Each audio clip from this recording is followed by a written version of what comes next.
In 1956, there were 3 TV networks. That's it. And the American Heart Association broadcast over all 3 on every TV screen in the country a new diet called the Prudent Diet. The panel said heart disease was out of control, and this diet would save lives. Corn oil, margarine, cold cereal. These were supposed to replace the foods our grandparents thrived on: butter, beef tallow, lard, beef, and eggs. But one panel member, Dr. Dudley White, said, hold on.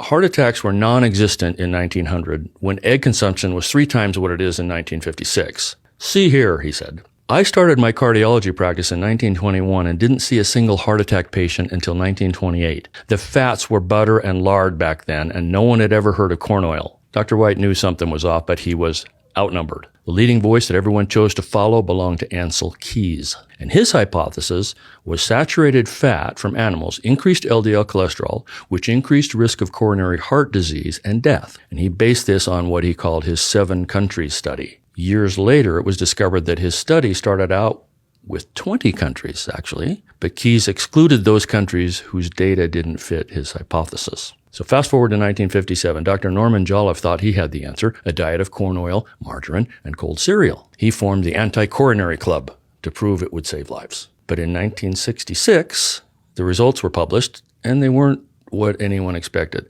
The Prudent Diet group had lower cholesterol, sure, but here's the kicker. 8 people on that diet died of heart disease. And the control group, the ones eating meat 3 times a day, not a single death. So what happened? The science was clear. The message was buried. Dr. Jolliffe himself passed away in 1961, not from heart disease, but from a clot, nonetheless, while following the very diet he promoted.